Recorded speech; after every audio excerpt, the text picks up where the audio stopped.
People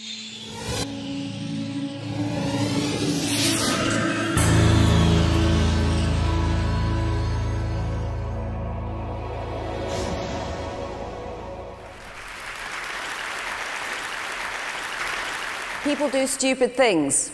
That's what spreads HIV. This was a headline in a UK newspaper, The Guardian, not that long ago. I'm curious, show of hands, who agrees with it? One or two brave souls. This is actually a direct quote from an epidemiologist who's been in the field of HIV for 15 years, worked on 4 continents, and you're looking at her. And I am now going to argue that this is only half true.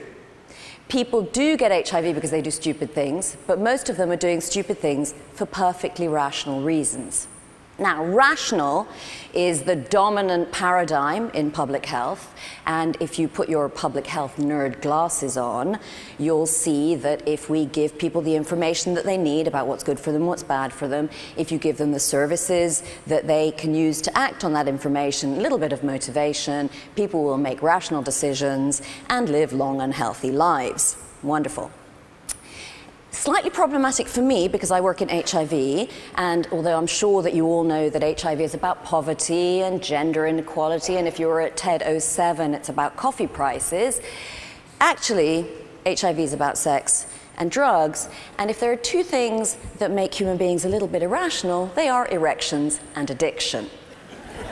So, let's start with what's irrational for an addict. Now, I remember speaking to an Indonesian friend of mine, Frankie. We were having lunch, and he was telling me about when he was in jail in Bali for a drug injection. And it was someone's birthday, and they had very kindly smuggled some heroin into jail. And he was very generously sharing it out with all of his colleagues. And so everyone lined up, all the smackheads in a row, and the guy whose birthday it was filled up the fit, and he went down and started injecting people. So he injects the first guy, and then he's wiping the needle on his shirt, and he injects the next guy. And Frankie says, you know, so I'm number 22 in line, and I can see the needle coming down towards me, and there's blood all over the place. It's getting blunter and blunter, and a small part of my brain is thinking, oh, that is so gross and really dangerous. But most of my brain is thinking, please let there be some smack left by the time it gets to me. Please let there be some left. And then, telling me the story, Frankie said, you know, God, drugs really make you stupid. And, you know, you can't fault him for accuracy. But actually, Frankie at that time was a heroin addict and he was in jail. So his choice was either to accept that dirty needle or not to get high. And if there's one place you really want to get high, it's when you're in jail. But now, I'm a scientist and I don't like to make data out of anecdotes. So let's look at some data. We talked to 600 drug addicts in 3 cities in Indonesia. And we said, well, so do you know how you get HIV? Oh yeah, by sharing needles. I mean, nearly 100%. Yeah, by sharing needles. And you know where you can get a clean needle at a price you can afford to avoid that? Oh yeah, 100%. We're smackheads, yes, we know where to get clean needles. So, are you carrying a needle? We're actually interviewing people on the street in the places where they're hanging out and taking drugs. Are you carrying clean needles? 1 in 4, maximum. So no surprises then that the proportion that actually used clean needles every time they injected in the last week, it's just about 1 in 10, and the other 9 in 10 are sharing. So you've got this massive mismatch. Everyone knows that if they share, they're going to get HIV, but they're all sharing anyway.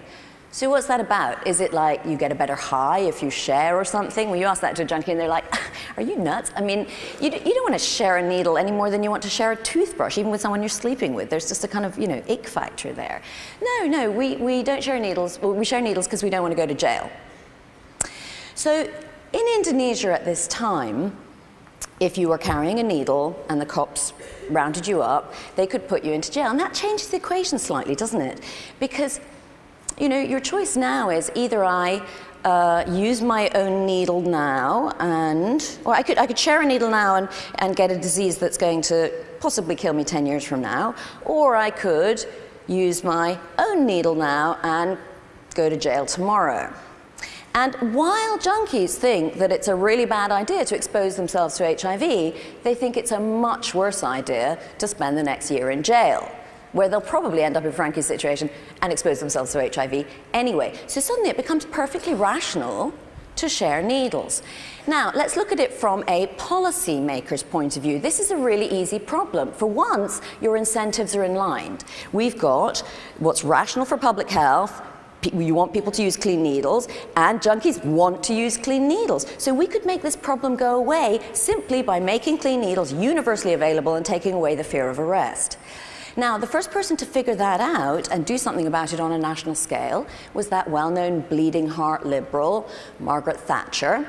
And she put in the world's first national needle exchange program, and other countries followed suit, Australia, the Netherlands, and a few others. And in all of those countries, you can see not more than 4% ever became infected with HIV of injectors. Now, places that didn't do this, New York City, for example, Moscow, Jakarta, we're talking at its peak of 1 in 2 injectors infected with this fatal disease. Now, Margaret Thatcher didn't do this because she has any great love for junkies. She did it because she ran a country that had a national health service. So if she didn't invest in effective prevention, she was going to have to pick up the costs of treatment later on, and obviously those are much higher. So she was making a politically rational decision.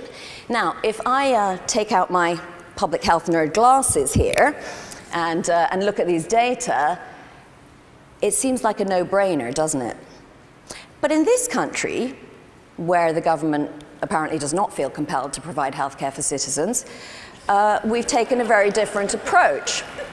So what we've been doing in the United States is reviewing the data, endlessly reviewing the data. So these are reviews of hundreds of studies by all the big muckety-mucks of the scientific pantheon in the United States, and these are the studies that show that needle programs are effective, quite a lot of them. Now, the ones that show that needle programs aren't effective, you think that's one of these annoying dynamic slides and I'm going to press my dongle and the rest of it's going to come up, but no, that's the whole slide. There is nothing on the other side. So, completely irrational, you would think, except that, wait a minute, politicians are rational too, and they're responding to what they think the voters want. So what we see is that voters respond very well to things like this, and not quite so well to things like this. So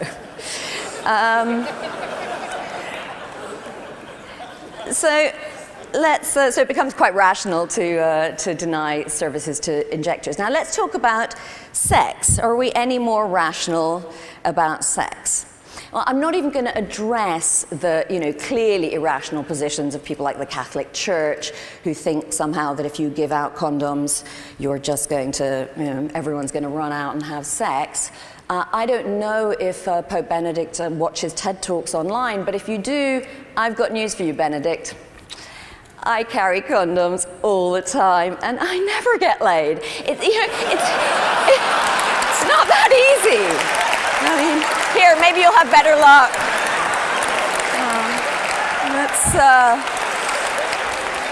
Okay. Seriously, HIV is actually not that easy to transmit sexually.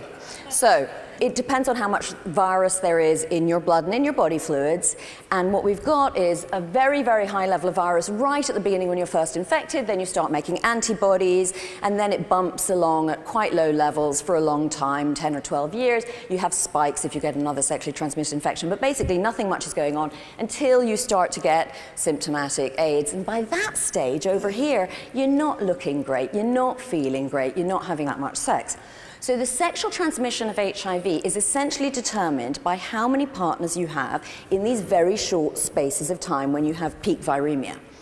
Now, this makes people crazy because it means that you have to talk about some groups having more sexual partners in short spaces of time than other groups, and that's considered stigmatizing. I've always been a bit curious about that because I think stigma is a bad thing, whereas lots of sex is quite a good thing, but we'll leave that be. The truth is that 20 years of very good research have shown us that there are groups that are more likely to turn over large numbers of partners in a short space of time. And those groups are globally people who sell sex and they're more regular partners. They are gay men on the party scene who have on average 3 times more partners than straight people on the party scene, and they are people who heterosexuals who come from countries that have traditions of polygamy and relatively high levels of female autonomy, and almost all of those countries are in East or Southern Africa, and that is reflected in the epidemic that we have today. So you can see these horrifying figures from Africa. These are all countries in Southern Africa where between 1 in 7 and 1 in 3 of all adults are infected with HIV. Now, in the rest of the world, we've got basically nothing going on in the general population, very, very low levels. But we have extraordinarily high levels of HIV in these other populations who are at highest risk. So drug injectors, sex workers, and gay men. And you'll note that's the local data from Los Angeles, 25% prevalence among gay men. So, of course, you can't get HIV just by having unprotected sex. You can only get HIV by having unprotected sex with a positive person. In most of the world, these few prevention failures notwithstanding, we are actually doing quite well these days in commercial sex. Condom use rates are between 80 and 100% in commercial sex in most countries. And again, it's because of an alignment of the incentives. What's rational for public health is also rational for individual sex workers, because it's really bad for business to have another STI. No one wants it. And actually, clients don't want to go home with a drip either. So essentially, you're able to achieve quite high rates of condom use in commercial sex. But in intimate relations, it's much more difficult, because with your wife or your boyfriend or someone that you hope might turn into one of those things, we have this illusion of romance and trust and intimacy, and nothing is quite so unromantic as the "my condom or yours, darling" question. So in the face of that, you really need quite a strong incentive to use condoms. This, for example, this gentleman's called Joseph. He's from Haiti and he has AIDS, and he's probably not having a lot of sex right now, but he is a reminder in the population of why you might want to be using condoms. This is also in Haiti and is a reminder of why you might want to be having sex, perhaps. Now, funnily enough, this is also Joseph after 6 months on antiretroviral treatment. Not for nothing do we call it the Lazarus effect. But it is changing the equation of what's rational in sexual decision-making. So, what we've got, some people say, well, it doesn't matter very much because actually treatment is effective prevention because it lowers your viral load and therefore makes it more difficult to transmit HIV. So if you look at the viremia thing again, if you do start treatment when you're sick, well, what happens? Your viral load comes down.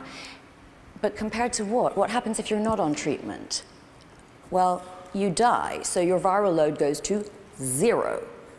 And all of this green stuff here, including the spikes, which are because you couldn't get to the pharmacy or they ran out of drugs or you went on a 3-day party binge and forgot to take your drugs, or because you've started to get resistance or whatever, all of that is virus that wouldn't be out there except for treatment.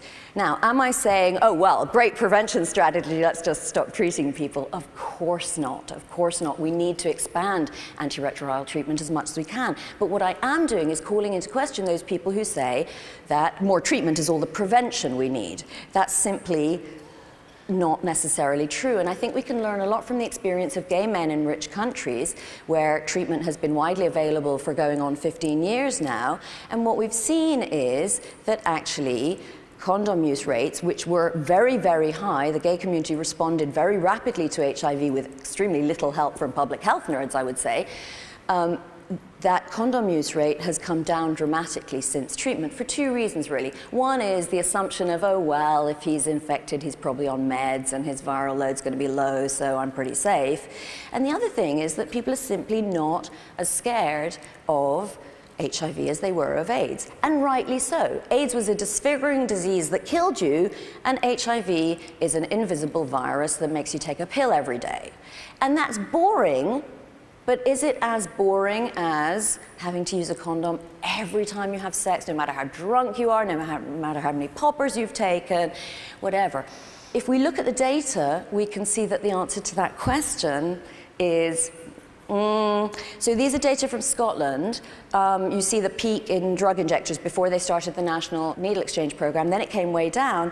And both in heterosexuals, mostly commercial sex, and in drug users, you've really got nothing much going on after treatment begins. And that's because of that alignment of incentives that I talked about earlier. But in gay men, you've got quite a dramatic rise starting 3 or 4 years after treatment became widely available. This is of new infections.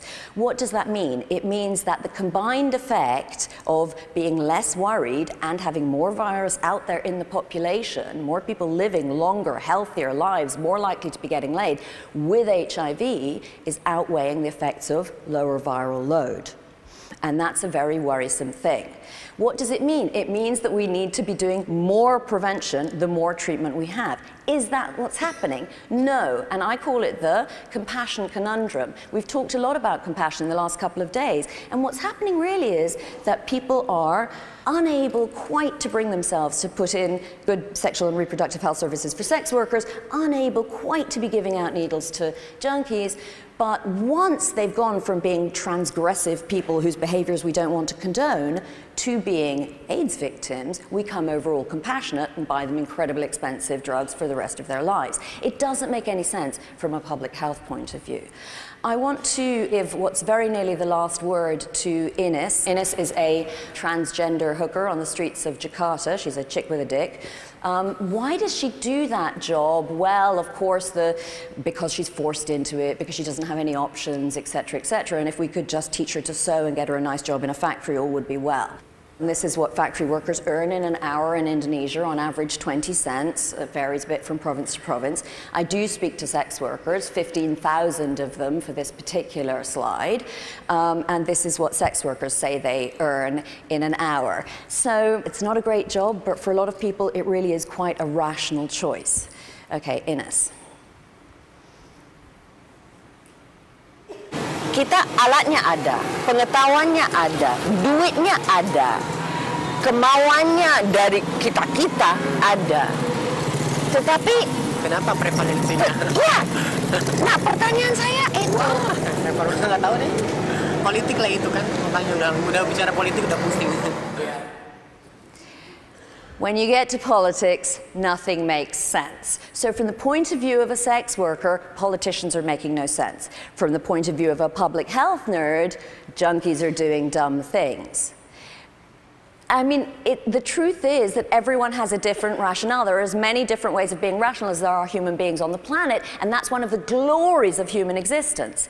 But those ways of being rational are not independent of one another. So it's rational for a drug injector to share needles because of a stupid decision that's made by a politician. And it's rational for a politician to make that stupid decision because they're responding to what they think the voters want. But here's the thing, we are the voters. We're not all of them, of course, but TED is a community of opinion leaders, and everyone who's in this room and everyone who's watching this out there on the web, I think, has a duty to demand of their politicians that we make policy based on scientific evidence and on common sense. It's going to be really hard for us to individually affect what's rational for every Frankie and every Ines out there.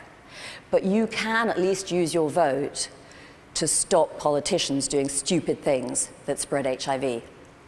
Thank you.